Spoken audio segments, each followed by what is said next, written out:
What's up guys, it's your boy Tucci here back with another video, and today we are going to be talking about some more Injustice 2 mobile content, and honestly a pretty good thing that's going to be happening in the next update in my personal opinion. It's going to be better than it originally was, and there's going to be some changes involved as well to a certain legendary character.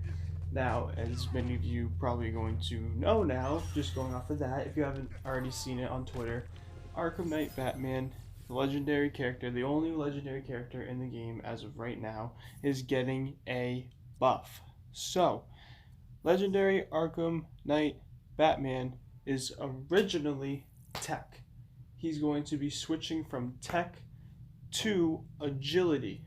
The point of this is to try and counter the new metahuman characters that have come into the game that are powerful, and also they already announced that new ones are going to be coming to the game as well. And also, just to get away from the whole tech kind of thing as well, there's only, I believe, one other Batman that is agility in the game right now. There might be two, but I think there's only one other one, and that would be the Nightmare Batman.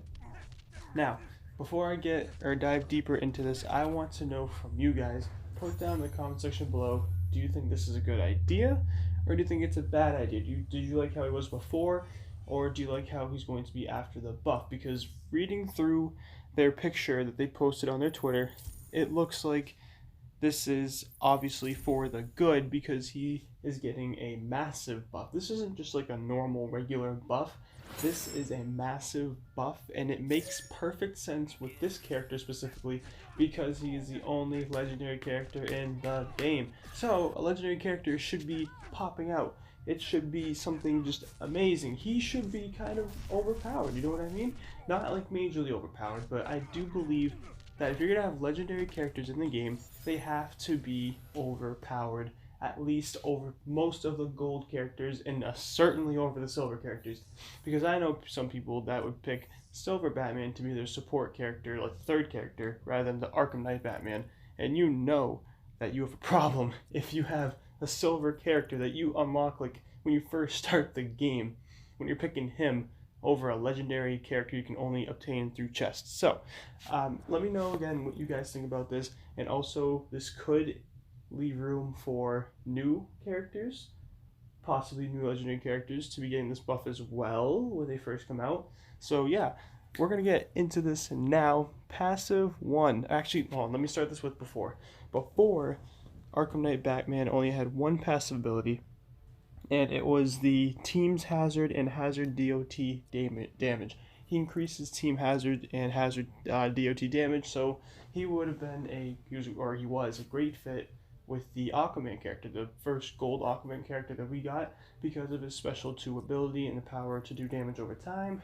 He worked great with him in that kind of mixture and combination.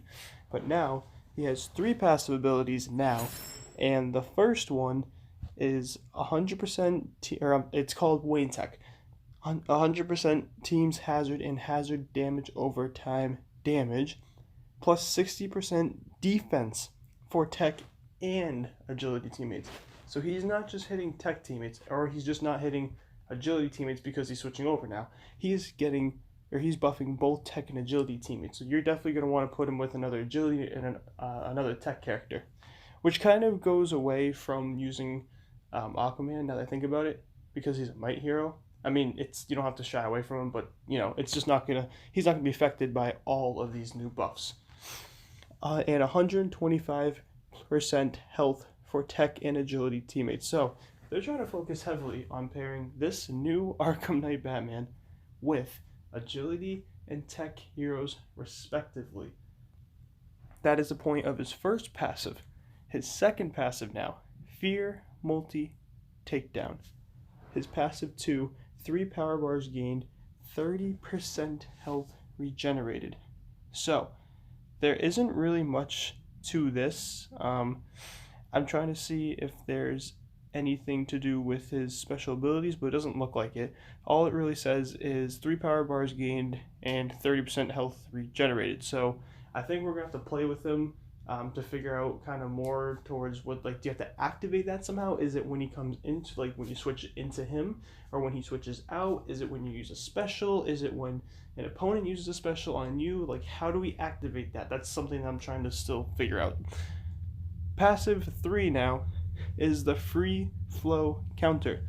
It's a 5-second stun and 3 counter attacks per battle.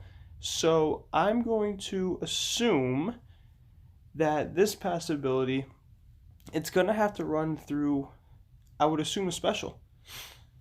His specials are getting new buffs as well, like his special 1, 2, and 3. But again, nothing is like letting him, like, when does he stun them? Is it when he comes into battle? That like, is it Black Adam? I think that's what Black Adam does. Like Black Adam does. Do you get stunned? I understand that he gets buffs and can do more damage with his new specials when doing this, but how are these two activated? How are these two passives activated? They're not really giving us a lot of information. They're just basically saying what these two passives are doing. They're not telling us how to activate these, and that's not really helpful. You know what I mean? It's not really that helpful, to be honest. His super move, Night of the Eclipse, is still the same thing, and it shows plus 35% damage for the duration of the battle, of course, when you use it, so that's all regular, fine, and the same. Now, moving to his specials. Special 1, his wheel kicks, I believe they're all staying the same. So Special 1, Special 2, and Special 3, they're all the same move, they're just doing different stuff now. So, wheel kicks, Special 1, 7,312 damage, and I believe this is maxed out 6 stars, level 70, guys, by the way.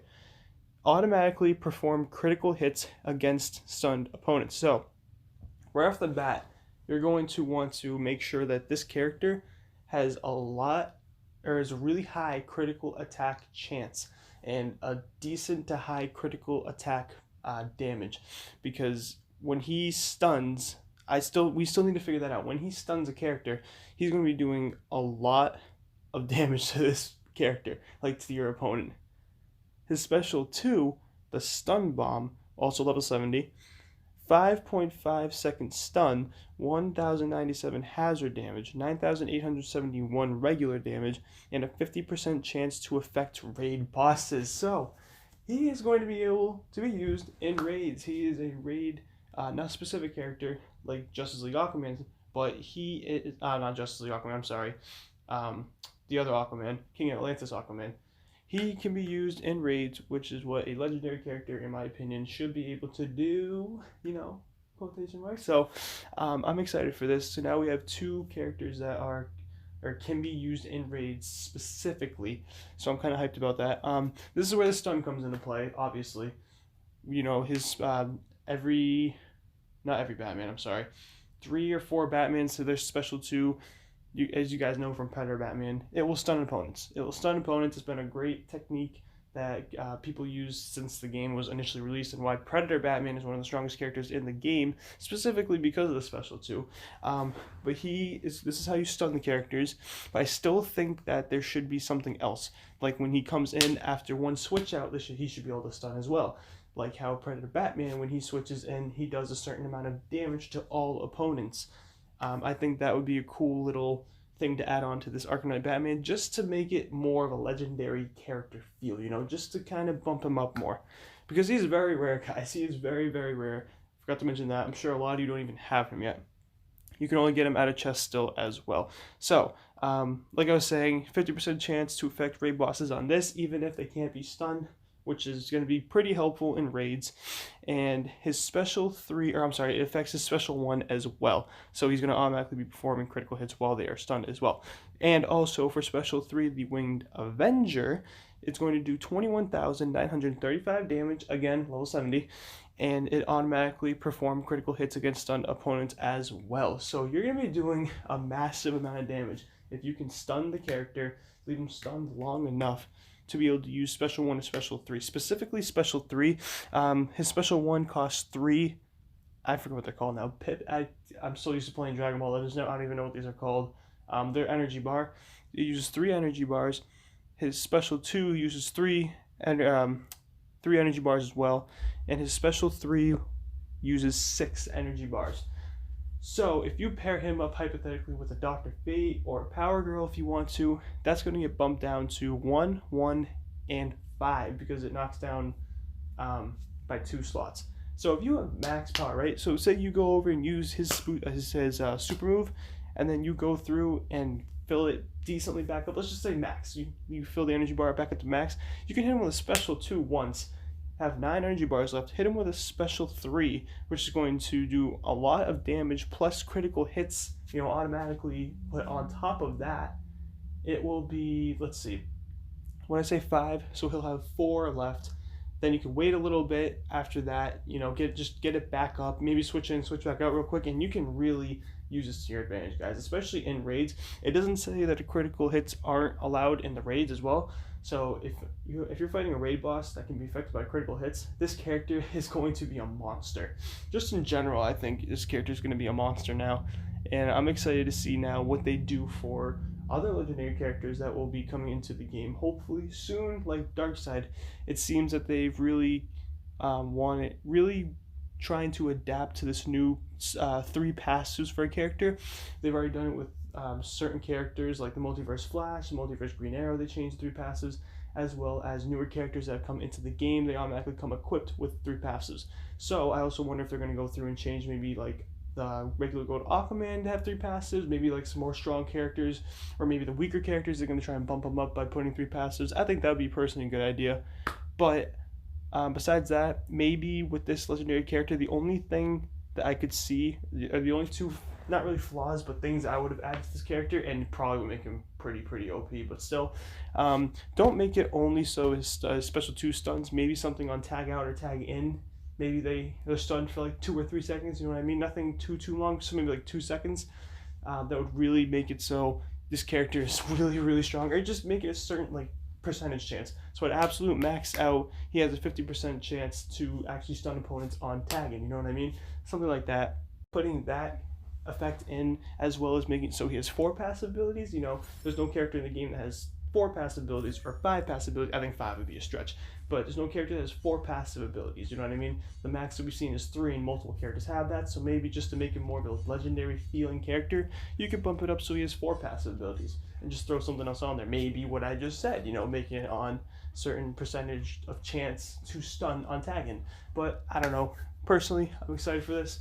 This encourages me to go and level him up again, because I'm really focusing on 3 characters right now and leveling him up, especially for raids and arena. This guy just, now he's part of that trend. I gotta go and work him up. And by the way, this is going to be live on the next update, guys, which should be very soon, because they sent out a thing on Twitter saying make sure your game is updated and saved, so that way you can be ready to go for this new update coming out. I believe it's update 3.0. So this video has gone way overboard, what I really wanted, or a lot longer than I wanted to do. So I'm gonna go, guys. Be strong, stay strong, and of course, as always, peace.